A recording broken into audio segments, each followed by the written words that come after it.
How many of us feel as though we're in the midst of a massive culture shift, right? There's so many things that we could look at and point to. But I also have stepped out, zoomed out a little bit, and wondered if that culture shift that we all feel is actually part of this ongoing evolution of human consciousness, in which we would see that there are culture shifts consistently happening throughout history, hopefully taking us forward, but often sometimes one step forward, two steps back.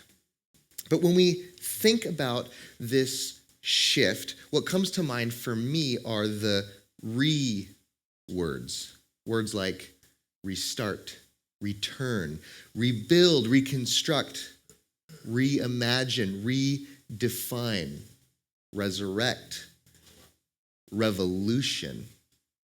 And of course, this word or this prefix means again. And so all of these words in some way are about coming back to something again, doing something again. And hopefully, we are revisiting, redefining, reclaiming for the better. How many of us interact with these words on a daily basis? Like, I know there are a lot of you out there that are reorganizers. You know, you walk throughout your house and you can't pass a bookshelf or a picture frame without kind of adjusting something just a little bit, right? Some of you have gone a step further. You're remodelers, okay? I am 30, so I'm not yet in the point of my life where I am thinking about remodeling. I'm not thinking about taking a perfectly working kitchen and destroying it in order to make it a little better. But more power to those of you who have done that, okay? No judgment. How many of you are rewatchers? You like rewatching your favorite movie a bunch of times? I, until very recently, was not one of those people. And then I discovered that if I rewatch a movie from my past, I see it with entirely new eyes because I've changed. And I think this is a big aspect of this conversation, that we can return to things and yet we are different. How many of us remember these types of phrases from our recent Hero's Journey series, that we return to something and yet we are the ones who have changed, right?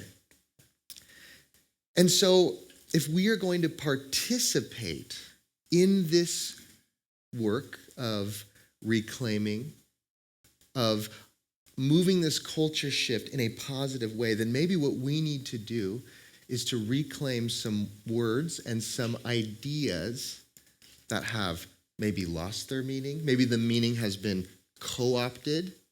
And really what that means is that, you have a word, you have an idea that comes with its original intent, and then over time, we stray, we change, we add meaning to things. And so the work of reclaiming often is the work of going back. And that work in today's conversation is going to be, what would it mean for us to reconstruct religion? And what we, I think, are witnessing is that there is an old way of doing things that is dying out. It is changing. It is evolving. And to be honest, in the tradition that I grew up in, when I would hear about stories like this, I would actually feel very discouraged, kind of threatened, like, what's happening to my religion?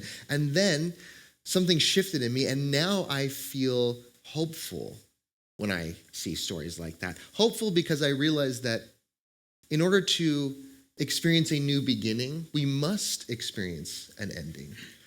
In order to experience a rebirth of something, there must be a death of something. I am actually very intimately familiar with the concept of an ending, in that this week I said goodbye to my beloved Hyundai Tucson.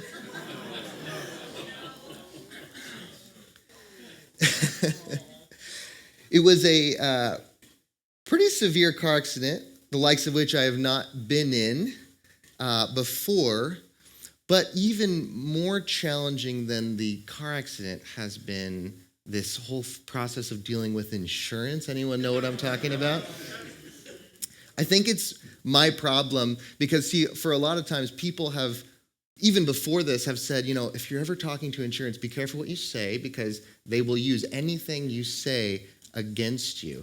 For instance, if you answer the phone and insurance says, how are you doing? And you say, good. They might file that down and say, he was good on October 5th. That means he's fine. The accident was fine. He said he was okay. So, that's that. So I've been really vigilant. And anytime I answer the phone and anyone says, how are you? I say, I'm doing horrible. I'm shaken. And my life is in shambles. And I don't know how to move forward. And they say, we're your dentist. Like, this is not,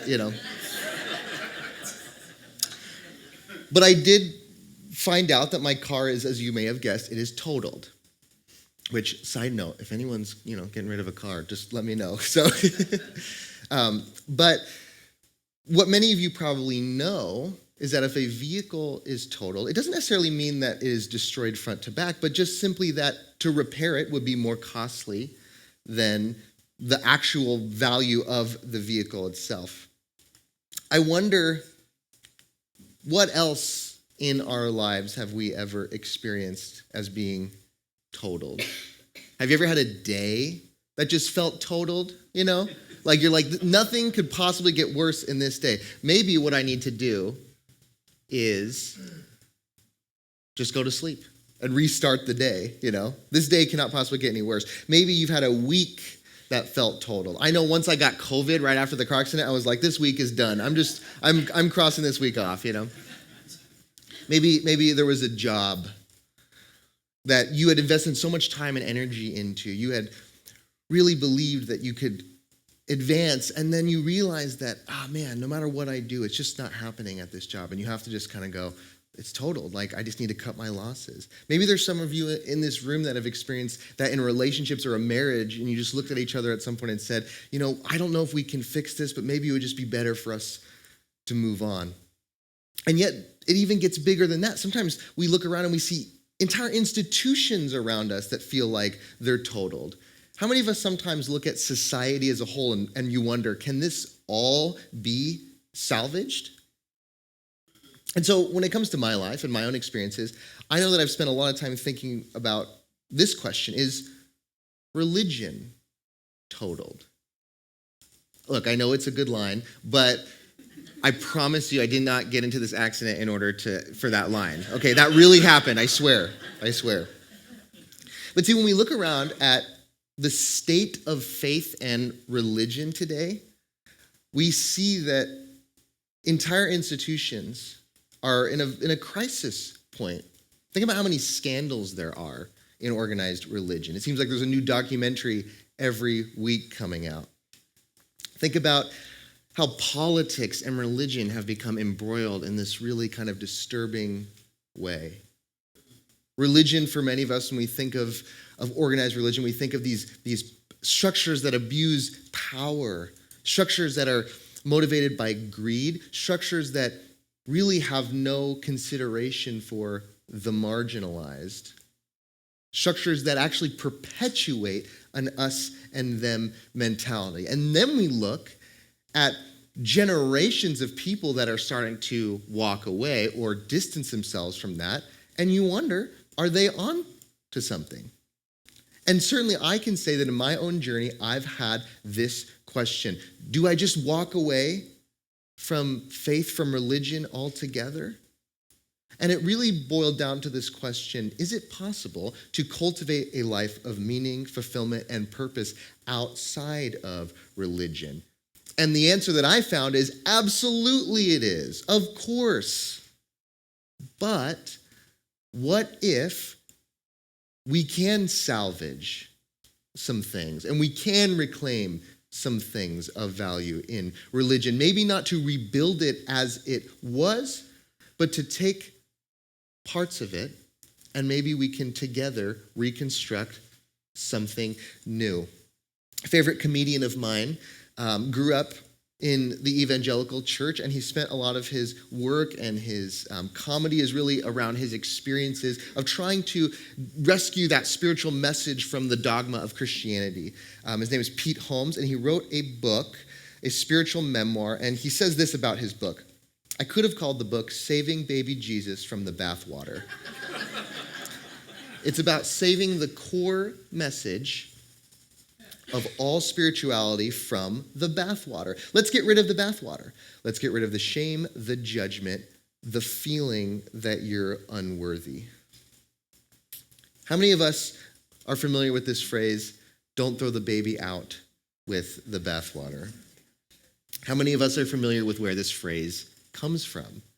Oh, okay.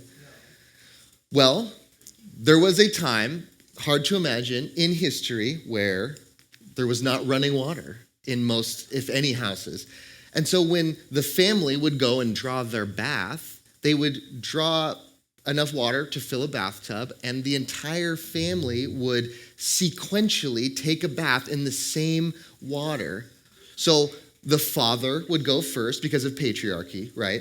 And then the mother, and then some of the younger children, maybe even the dog. And then for whatever reason, the baby goes last, which in today's world, I cannot imagine that happening.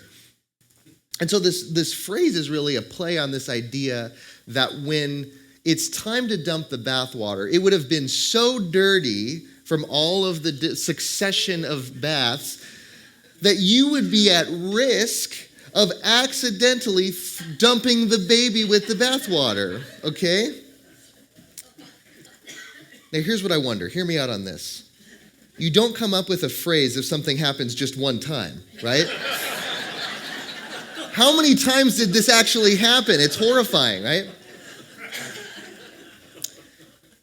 So this idea of rescuing babies from the bathwater is this idea of seeing if we can find something of value and of meaning, maybe in something larger that has lost its value and its meaning. Maybe it's this idea of going into a burning building and saying, what can we pull out? What can we save? And so today I want to invite you to go on this baby-saving mission with me. And in order to do this, I find it helpful to start at the core, to really break things down and to ask ourselves, what are we talking about when we use the word religion? I love words because I think words are always our attempt as humans to give language to concepts and ideas that, of course, transcend language. But even in our feeble attempts, there's a lot revealed about what it means to be human and how we see the world. And so if we go back and look at the etymology of the word religion, and we go back to this old text written in the early 1900s that refers to a far older Roman philosopher, and we see that Roman philosophical poet Lucretius, who lived 96 to 55 BC, considered ligare, which means to bind, to be the root of religio, which of course is the root word for religion. Some of you hear this, that the root word of religion is to bind, and you think, well, of course, right? Like, religion is something that constricts us. Religion is something that leaves us feeling tied up. And yet, if we move on, we actually see the Century Dictionary, though referring to the uncertain origin of religio, cites the English ligament as perhaps allied. So this word ligare, which means to bind, not to constrict, but to connect as though a ligament. So we have the word which means again, and ligio or ligare, which means to bind as though a ligament. And we see that it's not this idea of constricting, but an idea of connecting and connecting again. To reconnect as though a bone, a joint, or a ligament connects different parts of the body. How many of you are somewhat familiar with the story of Aaron Rodgers ancient Bible. No, I'm just kidding.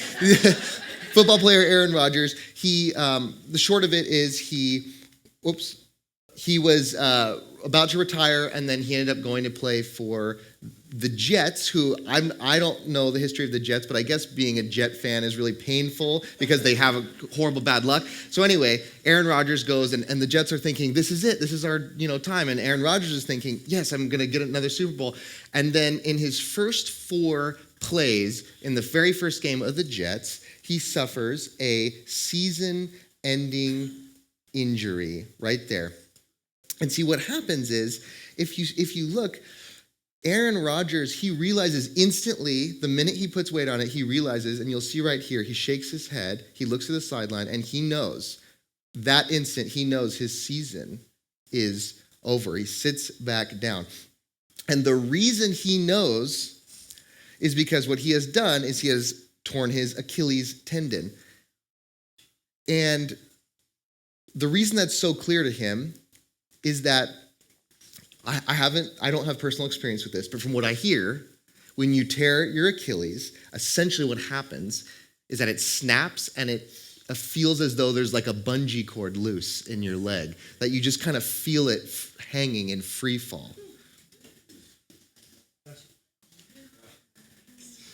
Sorry. You're like, first babies in bathwater, and now there should have been a content warning for today.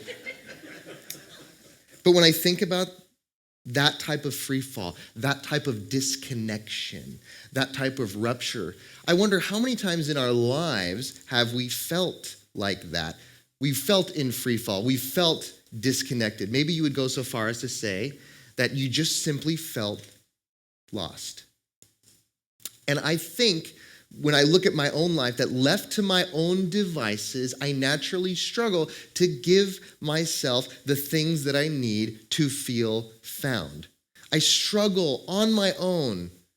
Without help, I struggle to be vulnerable with others. I struggle to bring myself to community. I struggle to bring myself to mentorship. I struggle to give myself those spiritual reminders, and all these things, when done, I know in my life, give me this sense of being found. Give me this feeling of being reconnected. So, of course, to fix something like an Achilles tendon, you need surgery to reattach. And then the body can do its natural thing of healing, of reabsorbing, of refusing. And I think in the same way, you and I, we need things in our lives that act to reconnect us to others, to self, to the divine.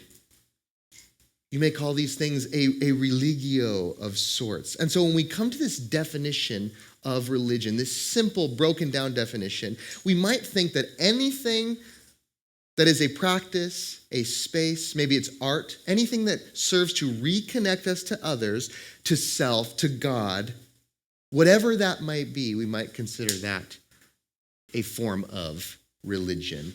The Dalai Lama really looks at it in a very beautiful and simple lens. This is my simple religion. There is no need for temples, no need for complicated philosophy. Our own brain, our own heart is our temple. The philosophy is kindness. I wonder what those things might be for you. Maybe meditation, maybe reading, maybe sitting at the table with some good friends and being vulnerable. Maybe it's working out in your garden. Or I don't know what the equivalent of a garden is here in Arizona, but Maybe when the temperature is right, it's going out and hiking. Hopefully you experience some of that coming here. But it's going to be unique for all of us, yeah? All religions must be tolerated, for everyone must get to heaven in their own way. This is the Stoic philosopher Epictetus. And when we think about the definition of religion that so many of us have been handed for so long, this idea of a one-size-fits-all type of spiritual relationship, we realize how much it falls short, how it doesn't have any appreciation for diversity, for the fact that we are all unique and we are all on our own unique spiritual paths. So for today's conversation, can we maybe make a distinction between lowercase r religion and capital R religion. Let's say for today that lowercase r religion is this very simple definition, that which reconnects us. And then we'll say that the capital R are the institutions, the power structures that so many of us are wary of. And not only do I look around this room, but I look at our world today and I see so many people that are, for good reason, resistant to, wary of, running from capital R religion. And yet, maybe or maybe not even realizing it, people who engage in all kinds of religious practices of reconnection, right? When we see someone who says, well, I'm spiritual but not religious, now I think, well, you are kind of religious too, just not in that same way. Like, how many of us have used this phrase, that felt like a religious experience? Yeah? You're not talking about something that happened in church, right? You're talking about something that happened where you wouldn't normally expect it, right? Like, for example, for me, I love going to concerts, and there are times where I feel like a concert feels like a religious experience. Has anyone else felt this? Like you're going to see your favorite artist or your favorite band, and there's 10,000 other people there for whom this is also their favorite artist or their favorite band. And then your favorite song comes on, and it's also 5,000 other people's favorite song, but all for different reasons, and you're all singing along together, and it feels like this divine, sublime moment. And when you say that felt like a religious experience, you're not saying, oh, that felt like a really good mass. You're not saying like, oh, that was kind of reminding me of my niece's christening. No, you're saying that was a moment of self-transcendence. That was a moment of sacredness. I felt like I connected with the divine. And friends, that desire to experience moments like that is not going anywhere. So even as capital R religion declines, there is actually this other group that is growing. And this group is called the nuns, not like N-U-N, it's N-O-N-E-S. And the reason they are called the nuns is because when asked what their religious affiliation is, their answer is none. And I'd venture to say there are plenty of nuns in this room today. And these nuns, who have no particular religious affiliation, make up 20% of the United States and a third of people under 30. So we see the weight of what the nuns are going to bring to the next generation. But there's something really interesting about this group. And Pew Research has looked into it and found a new survey by the Pew Research Center's Forum on Religion and Public Life, conducted jointly with the PBS television program Religion and Ethics News Weekly, finds that many of the country's 46 million unaffiliated adults, these are the nuns, are religious or spiritual in some way. For example, 2/3 of them say they believe in God. More than half say they often feel a deep connection with nature and the earth, while more than 1/3 classify themselves as spiritual but not religious, and 1 in 5 say they pray every day. In addition, most religiously unaffiliated Americans think that churches and other religious institutions benefit society by strengthening community bonds and aiding the poor. How many of us, when you heard that list and those different characteristics, you kind of felt like, oh, that feels like me, right? What does this tell us? Well, for me, what I interpret is that spirituality, faith, a desire for sacredness, a desire to connect with something larger than ourselves, it's not going anywhere. It's just changing its form. And so the problem that we face is we are at a point where the old way is changing, the old way is dying, and yet a new way hasn't fully arrived. And I look at this room and I say, yes, in some ways it is here in this room. We have started to really figure out what that looks like, and yet we all probably know how rare what we're experiencing in this room is. This is why it's fragile. This is why it's precious, because of how rare it is. And I look outside these walls to a world where so many people have the desire for a lowercase r religious connection and experience, and yet maybe are lost, are having difficulty navigating the chaos of some institutions crumbling and others changing form. So I think it's so important that we participate in this conversation, that we participate in the reconstruction of religion. But of course, to reconstruct anything, we must first deconstruct it. We must give ourselves permission to do that. And friends, the moment in my life where I gave myself permission to deconstruct the faith that I was given as a child was one of the central moments in my life. I'm so grateful for it. And in some ways, I feel like I will always be deconstructing some things. But the problem that we face, or the difficulty that we face as we deconstruct, is that sometimes we're left feeling like we know what we're against. We know what we don't want to be. We know who we don't want to be. We know who we don't want to be like. And yet, we struggle to understand what we're for, what we celebrate, what we love, right? And when I think about us as a community, and I think about my own life, I want to be a person, and I want Aldea to be a place where we celebrate what we are for, we know what we are for. And that, I think, is the work of moving from deconstruction to reconstruction. And of course, that is the often messy and challenging work of going into the dirty bathwater and asking ourselves, what of all of this do we still connect with? What do we still find value and meaning in when it comes to religion? Maybe for you, it's some of that liturgy, the ritual, even just lighting the candles is kind of reconnects you with something. Maybe it's the music. Maybe conversations about God or consciousness or the universe or higher reality, they help you reconnect.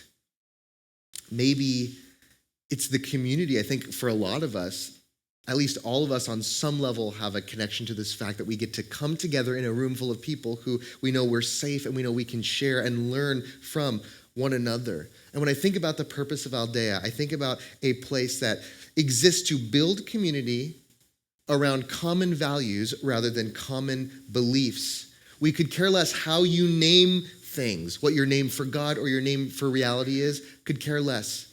What we're interested in is creating a space where you feel supported in your journey to live well. It's how you live, not how you name it. So imagine for a second this. Imagine that you and I, we could jump in a time machine and go forward 100 years, okay? And we get out of our time machine and we walk around and we start talking to people. And what we find is that no one has any clue what we're talking about when we're using the word religion. That religion is a thing of the past, religion is a foreign concept. And if we were to find that, and yet we were also to continue these conversations, and we were to also find that, despite not having the word religion, that these people had practices and communities and art that served to reconnect them with each other and the planet and the sacred. In that case, I would feel very pleased and very happy to see that. And I would maybe even wonder if we'd have found a people who were engaging in a true religion, as Albert Einstein called it, real living, living with all one's soul, all one's goodness and righteousness. However, if we were to take that same time machine and we were to find another group of people or a different group who all considered themselves religious, and what they meant was that they all belonged to these institutions of power and these institutions that essentially made them feel as though they needed to engage in this one-size-fits-all kind of spirituality, then even if they were using the word religion, I would feel horribly disappointed at what I was seeing. See, we might need a new word altogether. Or maybe we don't need any word at all. It was never about the word. It was always about what the word was pointing to. Like the Buddha says, the finger pointing at the moon is not the moon.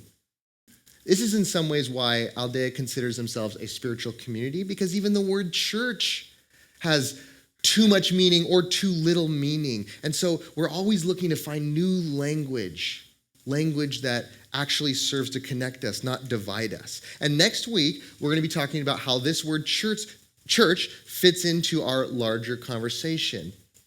And it's going to be an interactive week where I think we can all kind of come together and share our different ideas about what church could look like. How can we redesign church together? And I want to hear your perspective. But until then, my friends, may you have the courage to pull some babies from some bathwater. May you celebrate anything or anyone in your life that serves to reconnect you. And as we together engage in this hard work of rewriting some old stories and reclaiming some old words, would you remember that you are not alone?